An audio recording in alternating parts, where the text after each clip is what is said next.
All right, welcome back, friends. This is another episode, the third episode actually, of let's talk about the things 99.9% of this planet thinks is irrelevant or just blatantly evil or amoral, or in other words, the Spookcast. So in this episode, I have some controversial topics for you. We're gonna look at kind of a fun spook. Well, I think it's fun. Not that the other ones weren't. Sorry. Anyways, we're gonna look at Bong Joon-ho's, not quite sure how to say that. Anyways, this dude's newest film, Mickey 17, in relation to the spookiness of consciousness and identity. And then, in the next segment, we're going to look at the concept of love in relation to traditions of marriage, family, parenthood. We're going to kind of just have a look at that. Then we are going to put a major spotlight on an essay that I found earlier this week, which will be kind of a follow-up to the topic of masculinity, but it also very much relates to the concepts discussed before then in the podcast, like identity and love. So I think it kind of works well. Anyways, let's do this. Spooky. So I think first, for anyone who hasn't watched it, I'm going to talk a little bit about the relevant context regarding the author and the director, because this is based on a book. And then let's look at like a scene by scene or like theme by theme of the film. And then later we're going to dissect it to look at the concepts of consciousness and identity. So Mickey 17 is a 2025 science fiction film directed by Bong Joon-ho, based on the novel Mickey 7, which came out in 2022 by Edward Ashton. And the story follows someone named Mickey Barnes, who is played by Robert Pattinson, who is an expendable, quote-unquote, crew member of a space colonization mission. And his job is basically to perform high-risk tasks that would normally be fatal. So this is like knowing that he will be cloned and regenerated upon death. They're, expendable humans, so that's like their job. But when one version of Mickey refuses to die and manages to coexist with his replacement, the narrative kind of goes into these ideas of identity, selfhood, and the ethics of cloning. Okay, so let's talk about Bong Joon-ho, sorry. So this dude is a South Korean filmmaker known for his genre blending, very, very socially conscious storytelling as well. His films often critique class structures and societal norms, and they kind of balance like bleakness and like dark humor with intense drama. One film that is very popular of his is the movie Parasite that came out in 2019. This is more of like a thriller, I would say, about class struggle, which actually won a bunch of awards and shit. Another one that I know of is this movie Snowpiercer, which came out in 2013, which also has like these kind of dystopian sci-fi vibes. It's very interesting, definitely worth a watch. Then some other ones that were mentioned were 2017's Okja, which was a Netflix original, and Memories of Murder that came out in 2003. Oh, and the movie Mother that came out in 2009. So his signature style is kind of like really sharp commentary about society. It's kind of unpredictable storytelling and really striking visuals. So yeah, now let's look at this dude, Edward Ashton, who is the author of Mickey 7. He's an American author who is primarily known for his science fiction writing. Mickey 7 was well received for its mix of dark humor, philosophical themes, and an engaging first-person narrative. So Ashton's work often explores themes of identity, survival, and consciousness, which makes his novel a fitting source material for this particular director's approach. Now let's do a scene by scene, or rather like a relevant moment by relevant moment sort of situation. So first, the film opens by introducing this dude, Mickey Barnes. So this dude is kind of just navigating this like dystopian Earth that is plagued by overpopulation and environmental collapse. He also faces financial ruin because he and his friend Timo, shout out Timo, that's my little brother's name. Hey, if you're into German rap music, it's like emo rap kind of music, check him out. His artist name is Duzoe. Duzoe.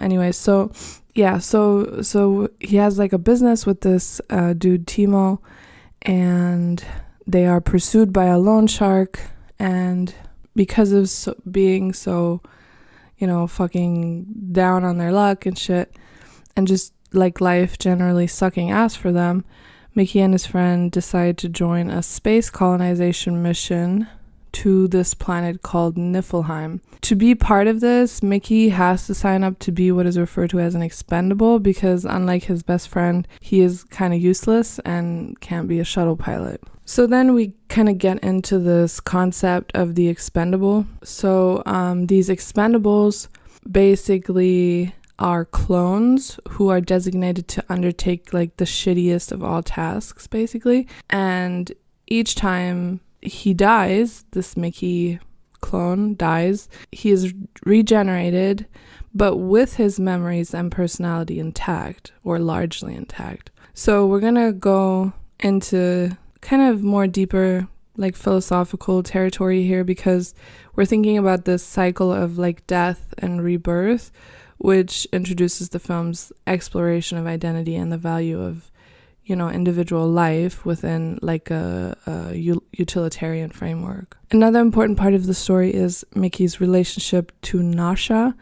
So during their 4-year journey to Niflheim, Mickey develops a romantic relationship with her. And I would say from a, storyline perspective, their bond kind of provides like emotional depth to Mickey's character and kind of serves as a counterpoint to the more dehumanizing aspects of his role as an expendable. But, Nasha is going to come back in the end and kind of play a more important philosophical role. Anyway, so upon arrival on this planet, Mickey is tasked with capturing a native creature that is referred to as a creeper. This mission ultimately leads to a critical incident where Mickey falls into this crevice and encounters the creepers, that's what they're called, who, contrary to expectations, actually end up assisting him. And I think this interaction is important, obviously, because it challenges preconceived notions about the alien species, and it kind of introduces themes of misunderstanding and, xenophobia, ultimately. Then we have the emergence of Mickey 18. So since they think Mickey is dead, Mickey is regenerated as Mickey 18. So now kind of both of them exist. And this coexistence of the two clones with the same memories creates kind of a complex dynamic that explores individuality, self-identity, and also, I would say, the ethical implications of cloning. And then, of course, this has to come to a conflict, right? So the two Mickeys learn of each other's existence, which in the good old, two of the same human trope leads to tension. And then shit kind of hits the fan because two clones aren't allowed to exist at the same time based on the rules of this place set in place by this like kind of dictator. So Mickey 18 is generally also more unhinged than Mickey 17. Anyways, for a while, these two are able to kind of exist at the same time, but, things are kind of building up in the sense of like tension. Then we have the dinner scene, and the dinner scene was very interesting. So the idea there is that Mickey 17 is invited to a dinner by the mission's leader, Marshall, and his wife, and their security guard. And in this scene, Mickey 17 is served experimental meat, which makes him sick as fuck, and then ends up being given some phony, like, new pills. So basically, this whole thing is like a ruse, and they're just trying to test some things on him. So this guy, Marshall, the main, like, dictator dude, tries to kill Mickey 17, but is then stopped by the security guard, by his own security guard, and then Mickey gets away. So I thought this scene was interesting because it's just very grotesque and absurdist, and I think it's an interesting way to present a critique of authority and the moral compromises made under oppressive leadership, which ultimately always leads to some kind of corruption. Okay, and then the climax happens, or the, build up towards the climax. And I want to kind of analyze the themes here and what I think the characters represent. So the climax of Mickey 17 revolves around themes of identity, exploitation, and resistance against oppressive power structures, in my opinion. So when the existence of the two Mickeys comes to light, the story really starts to kind of challenge the notion of individuality, particularly in a system that treats clones as disposable tools rather than, autonomous beings. So we have Nasha, who I think is supposed to embody like empathy and moral evolution, who accepts both Mickeys, right? Like she wants both Mickeys to exist. While Kai, who the security guard, who kind of represents loyalty to authority, kind of first seeks to report them before being stopped by Nasha, who convinces him that it's like not the right thing to do. The dinner scene that I mentioned before kind of acts as a catalyst for what's about to be this climax of rebellion, because this dude Mickey, 18, gets super pissed, which sparks a violent confrontation with Marshall during a public ceremony. So, he gets very upset about this dinner situation and he plans to attack Marshall. This also leads to a scene where the colonists, represented by Marshall, are confronted with the unexpected emergence of baby creepers. They come out of a rock, which I think represents the unknown, right? And the colonists' failure to understand their environment.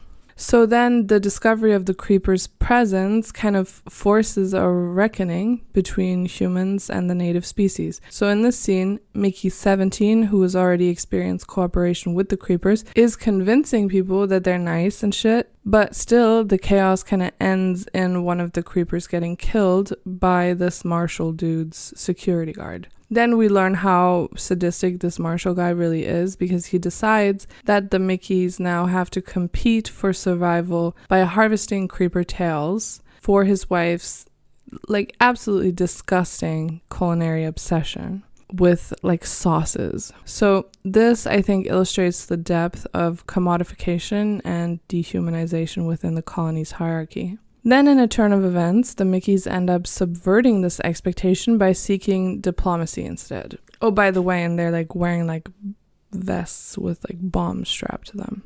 I think here the film positions communication and mutual recognition as tools of resistance, in my opinion. That's the theme that I got out of it.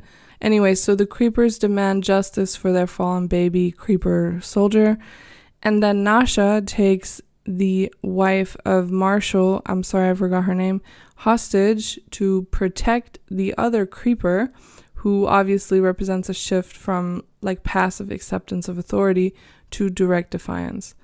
And then we have the ultimate sacrifice, where Mickey 18 uses the very weapon strapped to him, which is meant to control him, to eliminate Marshall as well as himself, which obviously represents the ultimate rejection of the expendable system.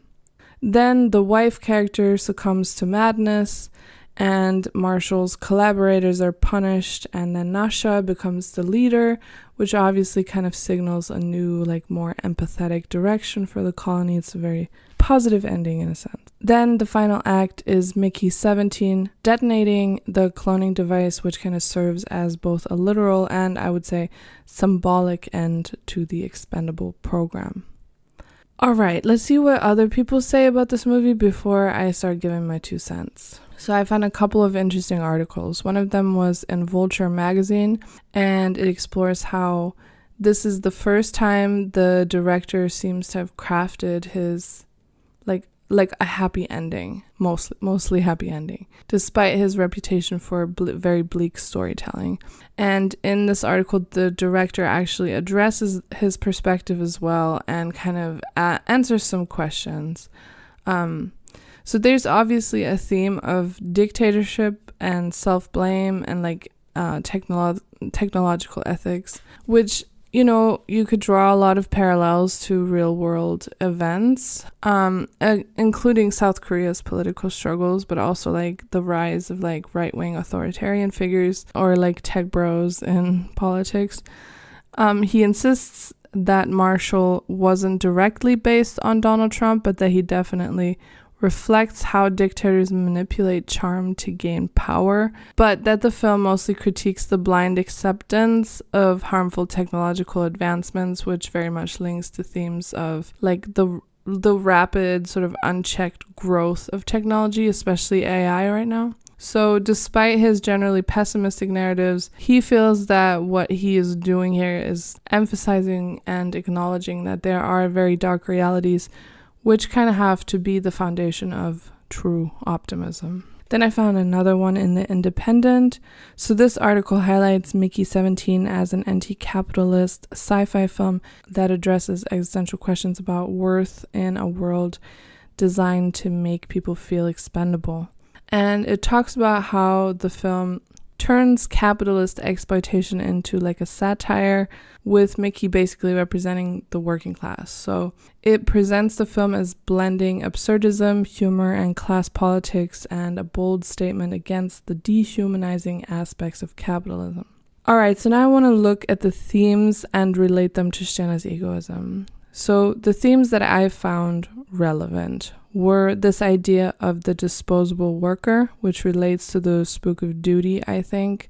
Then we have the theme of identity with the two Mickeys, which relates to, well, you know, the Spook of Identity, and also kind of like this idea of like non-recognition of the other. And then we have the Spook of Rebellion with Mickey's revolt. And I would say we have a pretty general critique of capitalism and its spooks. Alright, so it's time to explore these themes further and through the work of some other philosophers with regards to Max Stirner.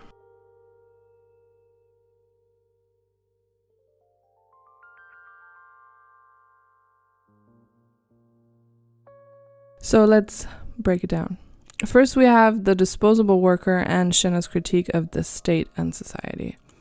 So in Stirner's framework, the disposable worker is a reflection of the state and society that just reduces individuals to parts of a larger system.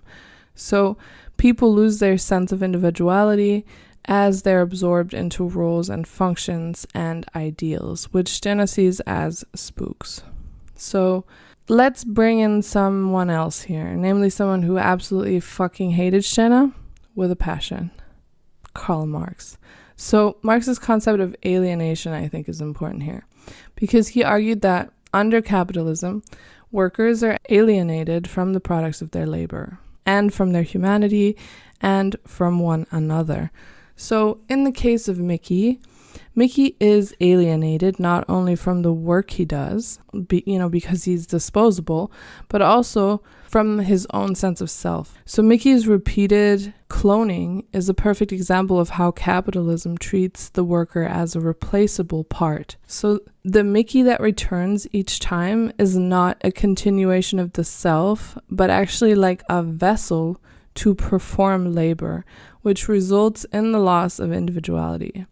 So Stirner's rejection of these roles would suggest that Mickey should probably break away from this alienation by asserting his ownness and rejecting the system that defines him as disposable, which is what he ultimately does, in a sense. Then I think we could also bring in Michel Foucault, because Foucault's analysis of power and subjectivity is always a good angle, because it shows how institutions and discourses create the things he calls docile bodies through surveillance, normalization, and categorization.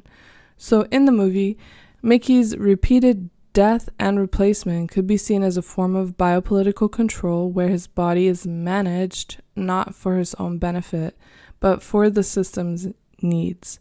So Foucault's idea of power relations would suggest that Mickey is being shaped by the power structures of the colony, which have their own interests in his being disposable. And Stirner would probably say that Mickey has to escape this web of control by rejecting these power relations and asserting his autonomy. The question is now, did he do this? All right, then we have the whole issue with identity and the spook of self. So I would say in Stirner's view, I think he would critique the notion of a fixed eternal self, because identity is a spook, right? So for Stirner, identity would be something fluid and based on one's own desires and needs. So what do some other philosophers say about this? I think somebody who fits in here very well is Mr. Jean-Paul Sartre, whose existentialist philosophy obviously can be applied here, because it argues that people often fall into bad faith by adopting external roles or identities that are imposed upon them by society. So, for example, someone might identify as a worker or a clone because society defines them that way. And in Mickey 17, the clones fall into a state of what Sartre would call bad faith, because they end up accepting the notion that they are Mickey as defined by external forces. And I think also Sartre would argue that the way forward would be for Mickey to transcend this false self and embrace freedom by creating his own meaning rather than the meaning that he was given, much like Stirner's concept of ownness. Then we also have Judith Butler, who, in my opinion, is probably the ultimate voice when it comes to identity. So Judith Butler argues that identity isn't something inherent, but something constructed through repeated performances. So in the case of Mickey, the cloning process could be seen as a repetition of a socially constructed identity. So the clones are all kind of performing the role of Mickey, even though they're not truly the same person as Mickey.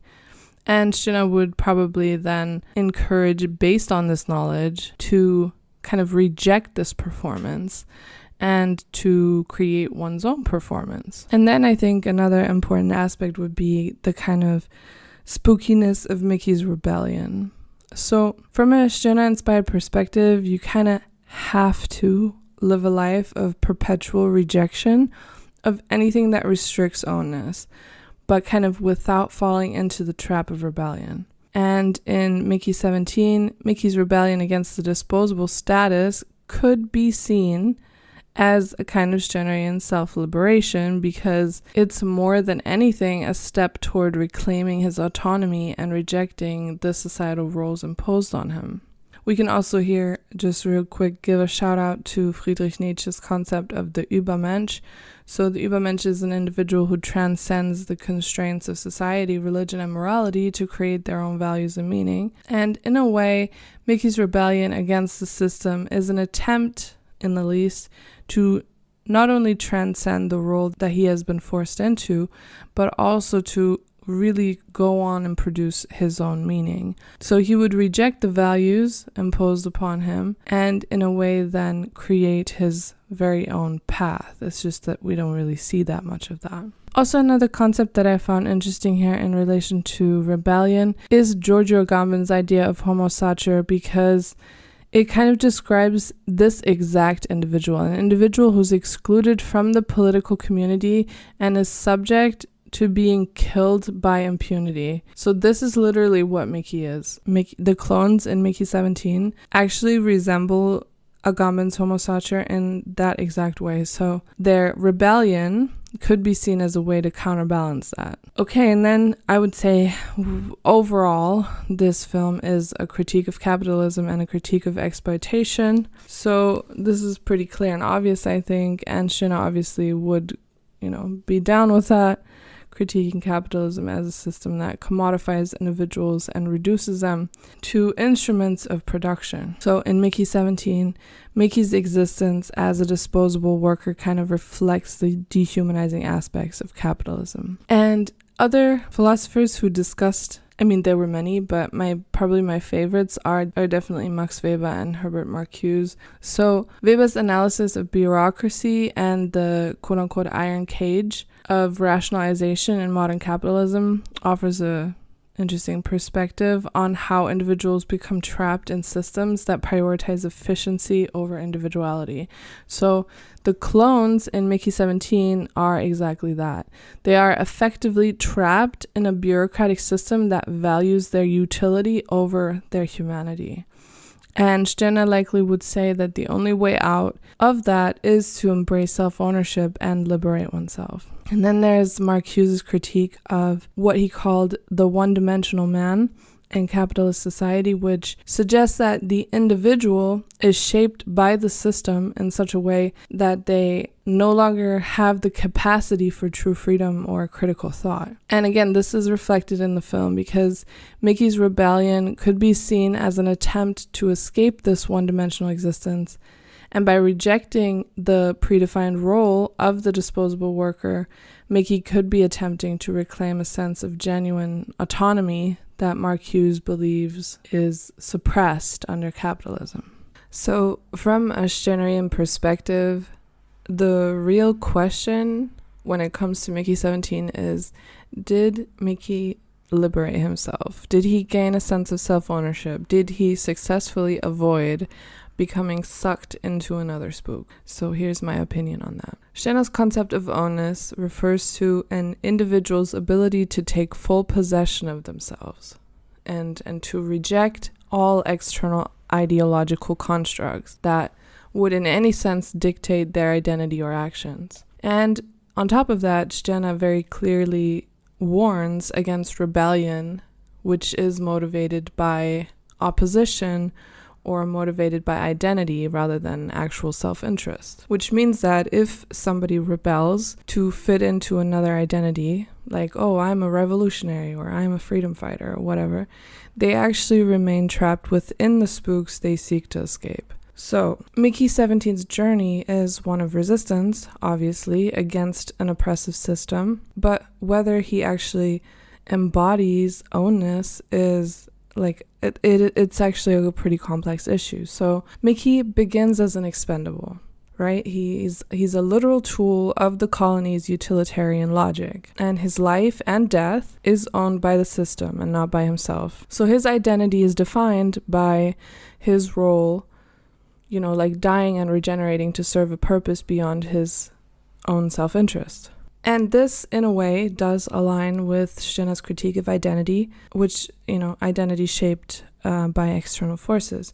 So Mickey does exist as an object within a structure that dictates his purpose. So in this state, he definitely lacks ownness. He's actually a pretty radical example of that. Then when Mickey refuses to die, we have the rebellion aspect. So Mickey refuses to die and coexists with his clone. And by doing this, he disrupts the system. So this is an act of defiance. But is it ownness? Or is it just another form of rebellion for the sake of identity? So his actions become entangled with larger revolutionary forces, essentially at some point, like resisting Marshall's oppressive rule and standing with the creepers and ultimately dismantling the expendable program. So I believe that when Mickey started, it was definitely out of a sense of, I need to free myself from this oppressive system. And I think the intention was fully about self-liberation. But eventually, and sadly, Mickey gets pulled in to these spooky systems like loyalty or maybe alliance with the creepers and like dismantling the entire program and things like that, which are beyond himself. So I think Stirner would caution against this kind of rebellion because it does serve as an external cause rather than an expression of the unique one.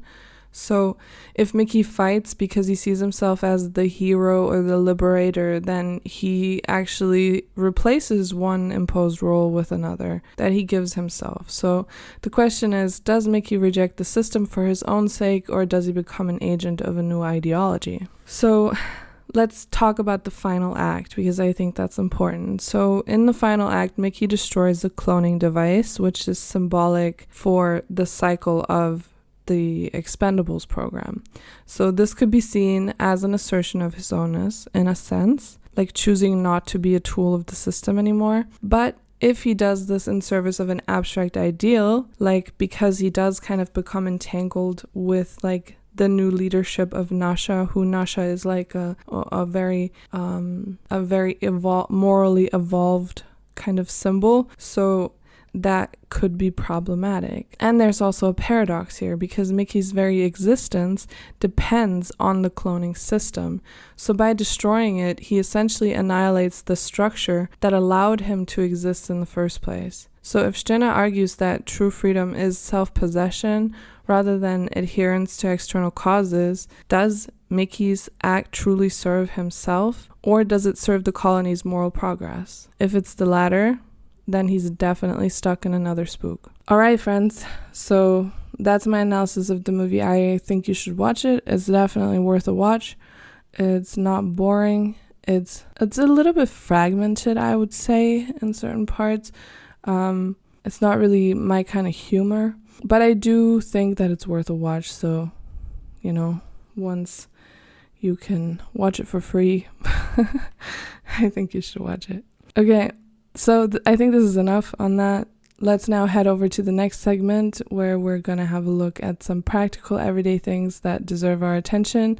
And let's think about how we can approach the spooks in our lives by living Ownness.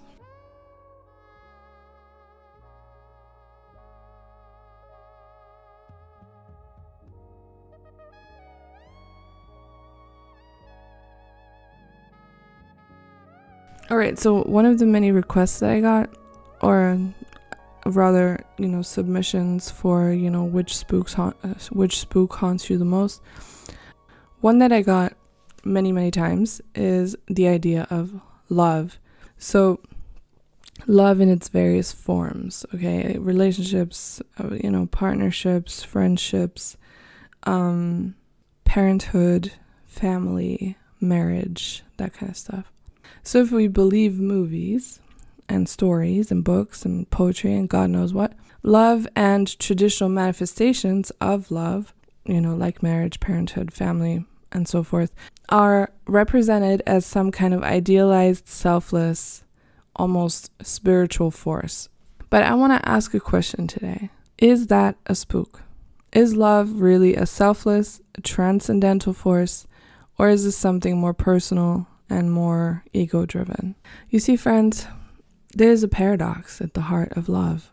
Okay, that sounded really hilariously ridiculous, but there is a paradox at the heart of love, okay? So we all kind of yearn for love from others, love in relationships, love in marriage, even love from family. But so often we neglect the most crucial form of love, which is love for ourselves. And I know that sounds fucking sappy as fuck, but why is it that we chase after love, give ourselves up for it, but in the process fail to treat ourselves with the same care and respect? It's almost as if we're conditioned to believe that self-love is somehow secondary, or that it somehow conflicts with the idea of true love, when, in fact, I would say it's the foundation of all meaningful connection. And I'm not here to sell you fucking motivational courses about self-love, okay? I don't care. In fact, I find self-love and love altogether to be somewhat fucking overrated. But Stirner, to me, has a very unique perspective of love and what love means in relation to self and other. So that's what I want to get into today. So for Stirner, love isn't an abstract, pure force that exists outside of us, right? It's actually something deeply personal and paradoxically directly related to ownership and the concept of property. So because we know in Stirner's philosophy that everything centers around the concept of ownness, which proposes that everything, yes, even love, can be viewed as property. So let's get into that. So I want to invoke my secret, guilty, eternal pleasure, Sigmund Freud. In his 1914 text on narcissism, and please don't be triggered by that word, okay? It's not that deep. He outlines what he calls the spectrum of love. Freud's work on the spectrum of love is super fucking interesting. So basically, this is a critical exploration on the relationship between narcissism and love. So basically, in this work, Freud discusses how narcissism, or self-love, that's how he defines it, can be seen as a central component of human development and its relationship to love. So Freud basically posits that narcissism isn't simply a pathological condition, but is an essential stage in early development. And the idea is that we begin life with narcissistic tendencies, which are necessary for forming a healthy sense of self. And as we mature, our narcissism is kind of changed or modified through love for others. This very much reminds of the chapter where Stirner outlines how children go from like experience and stuff to, objects and property and so forth. So what Freud does is he distinguishes between primary and secondary narcissism. Primary narcissism is the early stage in childhood where the ego is directed inward and love is focused on the self. So it's a pleasure-seeking thing, Secondary narcissism is as the person matures, they begin to love others, but the narcissistic tendencies are still there. And they will resurface when what is perceived as external objects of love are seen as extensions or reflections of the self. So in Freud's framework, love can be seen as a spectrum ranging from self-love, quote-unquote narcissism, to love directed at others. And he suggests that the ideal situation is for a person to be able to balance self-love and love for others in a healthy way.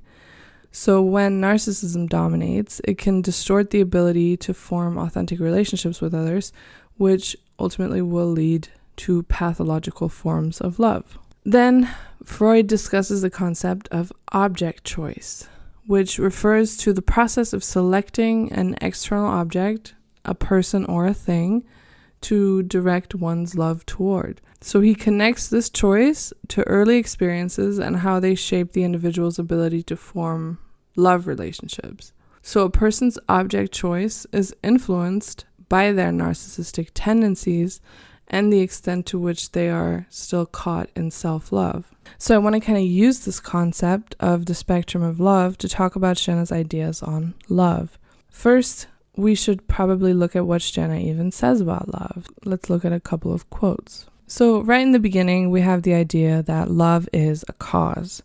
Quote, "And you do not conceal the Lord's doings either. Now what is his cause? Has he, as is demanded of us, made an alien cause, the cause of truth or love, his own?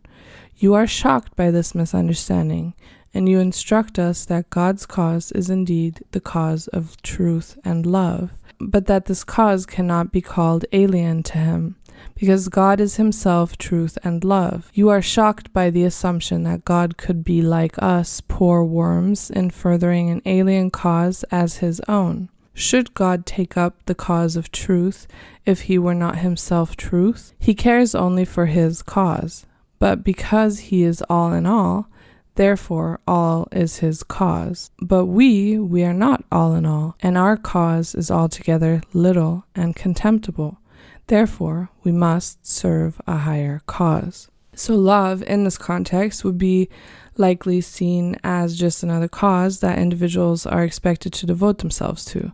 So Stirner would argue that love, as typically conceived in social or religious contexts, is no different from devotion or other abstract ideals. So love is often portrayed as a selfless act or an act of caring for the other, but for Stirner, this devotion to another is still rooted in an external ideal or spook that diminishes the individual's unique self-interest. So the ideal of love as a cause or a duty demands self-sacrifice, and it places the needs of the other above the self, which is something that Stirner obviously rejects. Then let's look at the chapter, The Moderns. So here he calls love pure warm-heartedness, which is not a personal, passionate love directed toward a real individual person, but rather a detached, theoretical concern for humanity as a whole, which obviously, again, he critiques as both inauthentic and oppressive. So Stirner describes this kind of love as an expression of the spirit's alienation from the material world and the individual.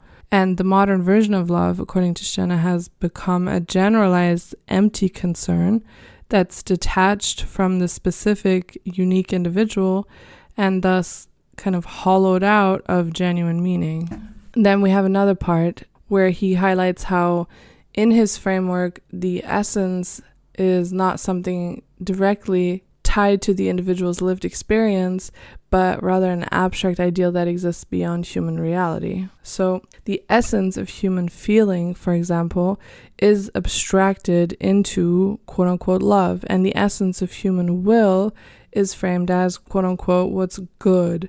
And similarly, the essence of human thinking is defined as truth. So these essences are not simply seen as ideals to strive for, but as forces that overshadow the individual and dictate how one should feel, will, or think. So these essences are considered evil when derived from certain appearances like societal norms, and good, quote unquote, when they align with the idealized spiritual or divine standards. In this quote, he says, "The essences which are deduced from some appearances are the evil essences, and conversely, from others the good.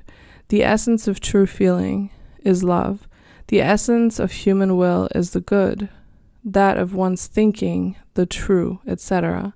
What at first passed for existence, the world and its like, appears now as bare semblance, and the truly existent is much rather the essence, whose realm is filled with gods, spirits, demons, with good or bad essences. Only this inverted world, the world of essences, truly exists now. The human heart may be loveless, but its essence exists. God, who is love, in quotations, human thought may wander in error, but its essence, truth, exists. God is truth, and the like." So that kind of sums it up. He also very harshly critiques Feuerbach's version of love.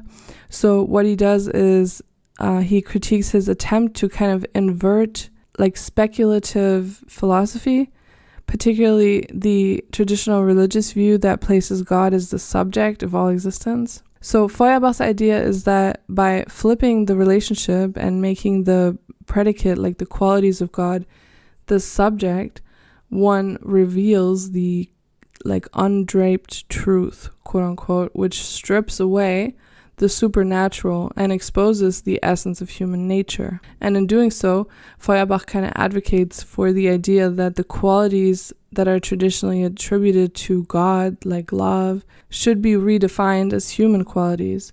And instead of saying God is love, it becomes love is divine. So this inversion for Feuerbach brings us closer to understanding human nature in its fullest form, detached from divine authority. But obviously this is something that Stirner absolutely critiques.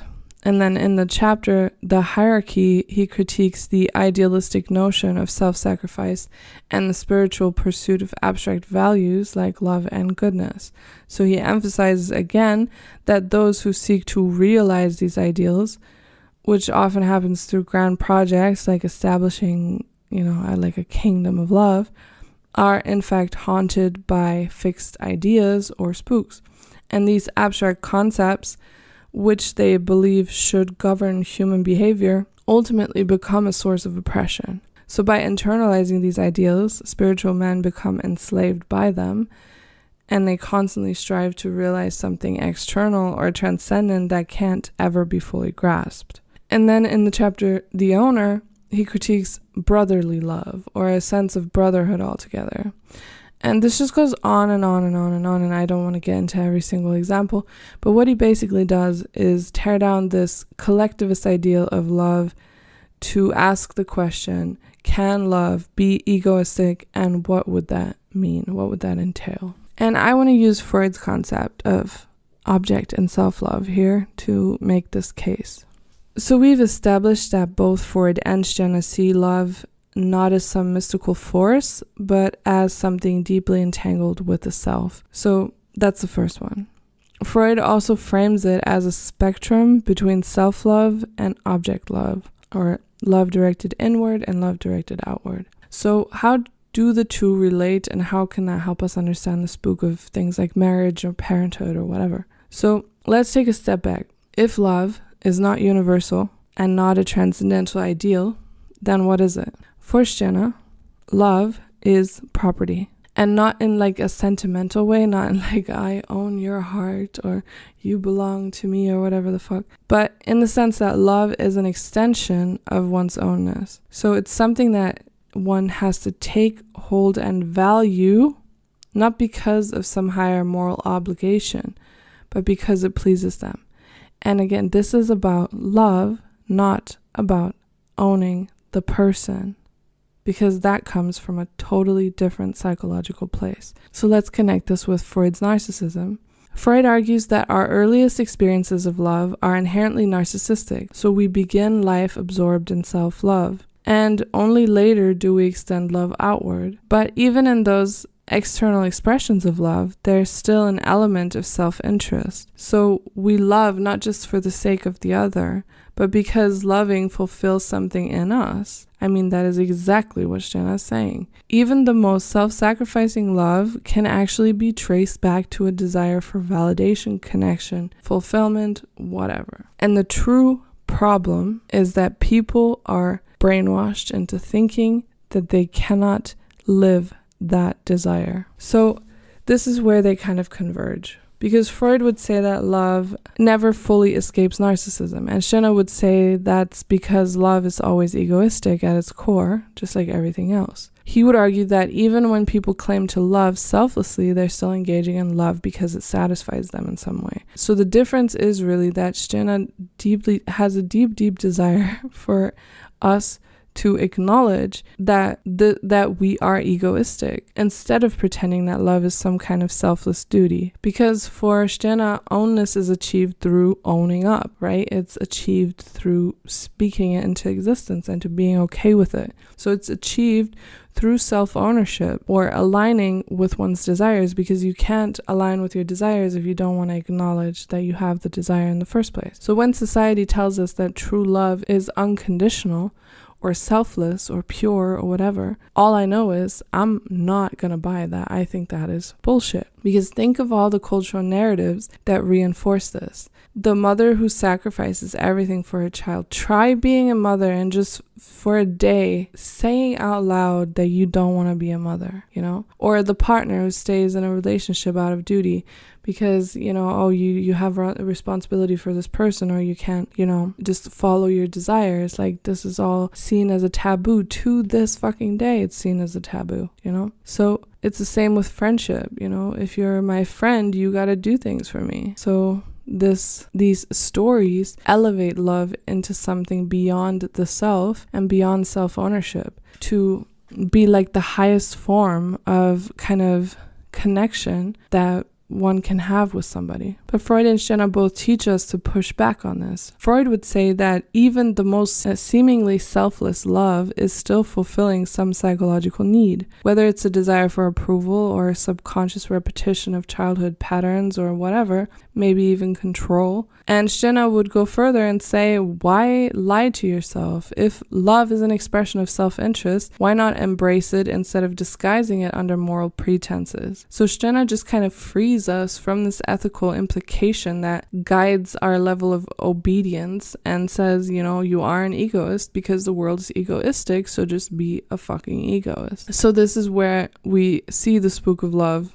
in full force. This is why Stirner ridicules Feuerbach's rebranding of love as a divine force, because if we make love into an essence or something greater than ourselves, then we're no longer in control of it, and it becomes something that we have to serve rather than something that we can claim as our own. So what does this mean? Because everyone's first thought is, does that actually make me a narcissist? Should I then just leave my kids if I'm sick of them? Should I just abandon my parents? Should I just abandon my partner? And what about that feeling of like, I need love? Like, what is that about? What is this desire that I want love so badly? Well, I'm gonna give you a fucking reality check. Yeah.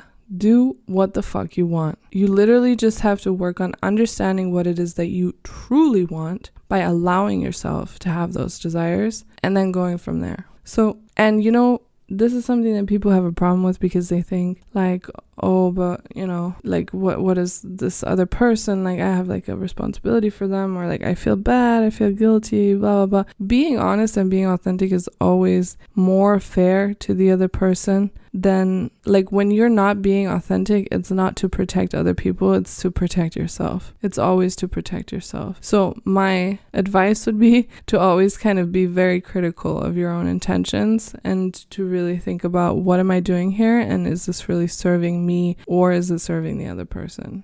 Love in its many forms disguises itself as obligation. So parents claim ownership over their children and they demand gratitude, you know, or whatever, just they demand something, usually, you know. And children in turn kind of long for their parents' approval and fucking shape themselves into what is expected of them. And in marriage, we tend to just kind of sometimes continue on with what we learned in our childhood, you know, and we kind of stick to really toxic situations, or we just stick in situations that we don't really want to be in. And then there's all this resentment and all this shit. You know, it's related to what we feel we need in the sense of intimacy. So we expect things like devotion and we mistake mutual possession for intimacy. So actually we even expect that from ourselves. So we consider ourselves not a good partner if we don't provide that person with what they desire. But underneath all that, we're trying to provide something for ourselves, which we don't have access to because we lack that self-ownership and that self-awareness. So we say we love somebody, but too often what we actually mean is we expect something from somebody. But the egoist asks something else. The question there is, what remains when love is stripped of duty, or when a child no longer owes their parent respect for the act of fucking giving birth?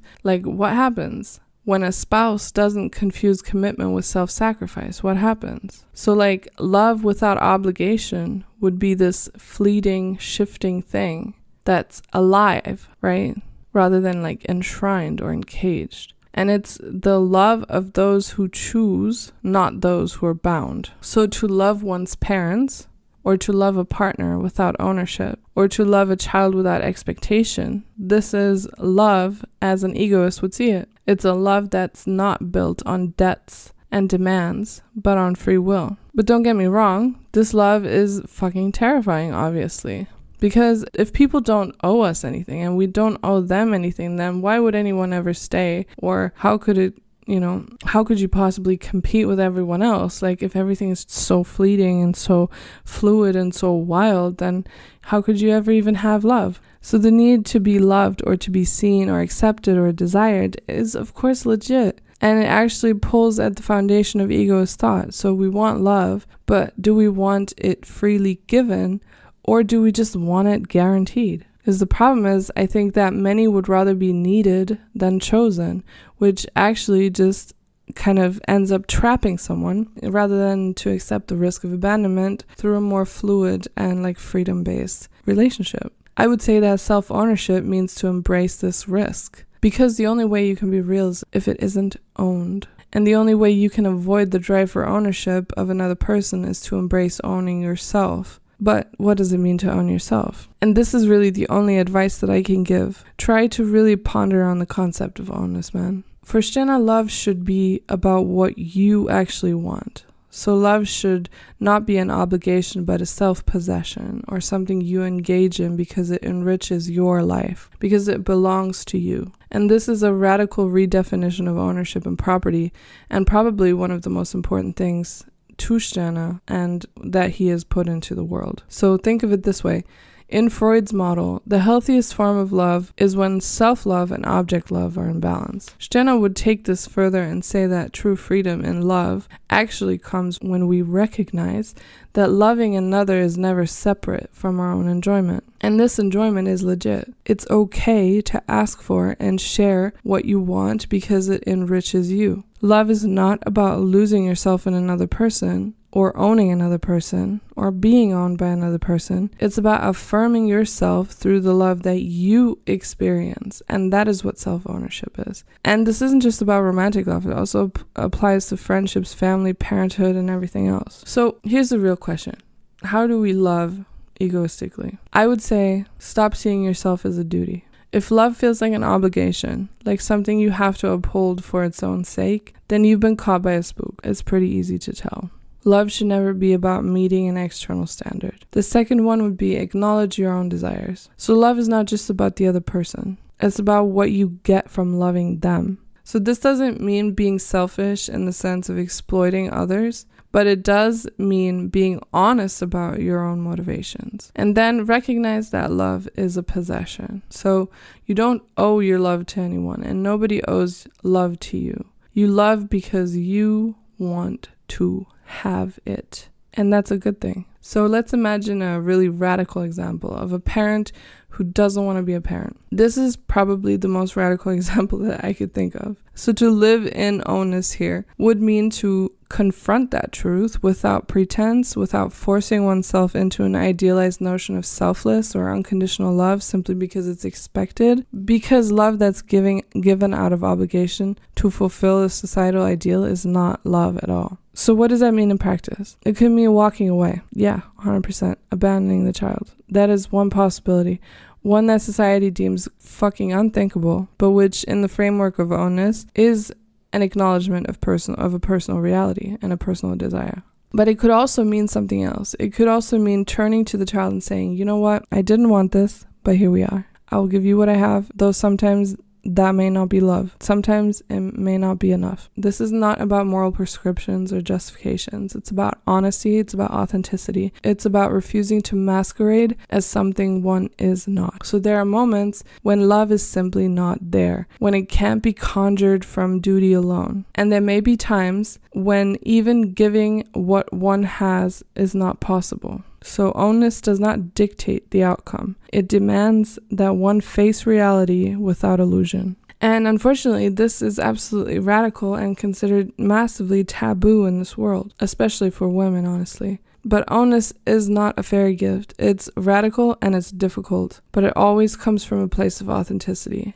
And if society weren't what it is, then I'm sure most people would understand that. Even your children, even your wife or your husband or significant other of whatever variety. So all I have to say is love is yours. And that's what it means to love egoistically. If you would like to learn more about how I see and perceive love and property and that whole dynamic, then please feel free to check out my YouTube video, Love and Property, which I will link in the description. It's one of my favorites. I really like the topic very much. But it's also very complex and I could talk about it forever. All right, I think that clears everything up. You should now no longer have any problems and your life will henceforth be fucking amazing. So stop crying and don't ever contact me again. All right, next segment. We're spotlighting the fuck out of an essay that I found that is kind of a perfect addition to the segment from last week on masculinity, but with special regards to concepts we discussed here today, including selfhood and consciousness and identity and love. So let's go.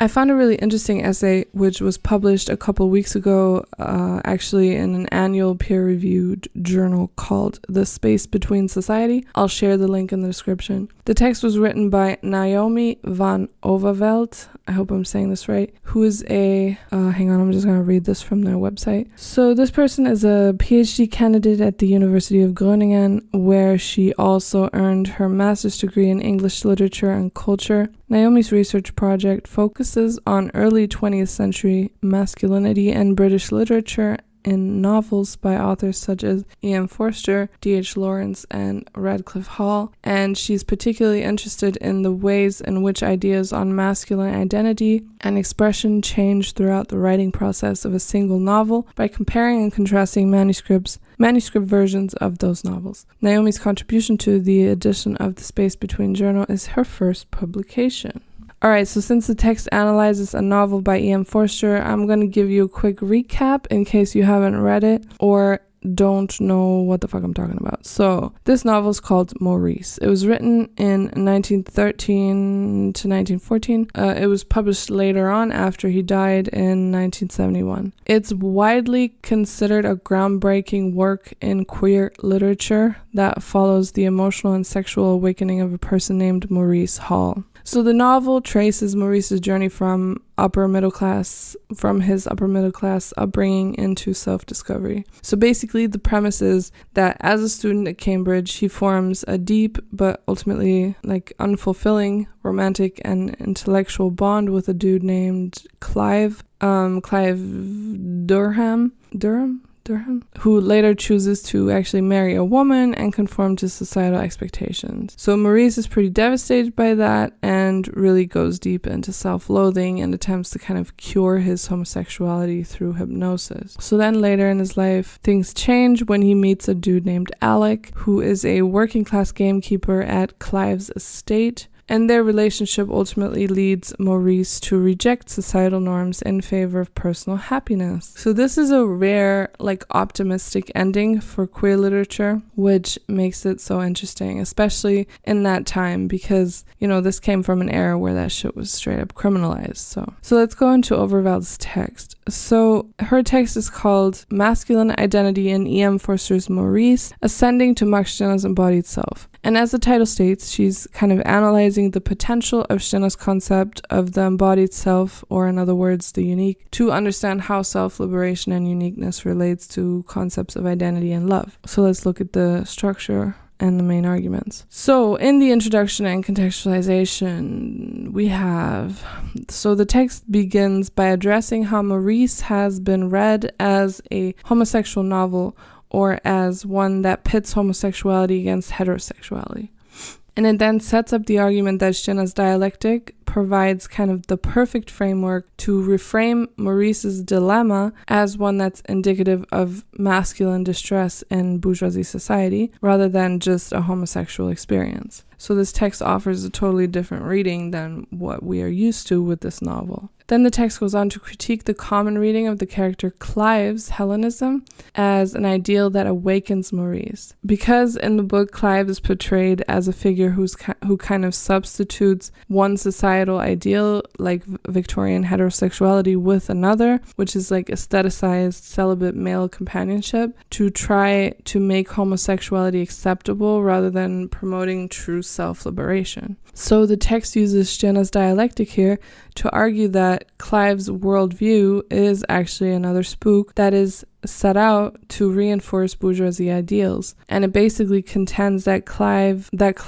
and other heteronormative characters' underdevelopment isn't actually due to their sexuality, but their abstraction from the physical self, which is something that Stirner kind of counterbalances in his work, right? So the next part compares Maurice's trajectory to other male protagonists in Forster's other works, like a character named Leonard Bast and Ricky Elliott, who kind of fail to transcend the limitations of bourgeoisie society. And this comparison shows that these characters are unable to escape or subvert the alienating forces of society, unlike Maurice, who actually does. The next part discusses this character Alec's role in Maurice's development, and it basically argues that Alec helps Maurice escape bourgeoisie ideals, which is ultimately what leads to authenticity rather than the ideals provided by society. Then the text goes on to talk about how Forster's liberal humanism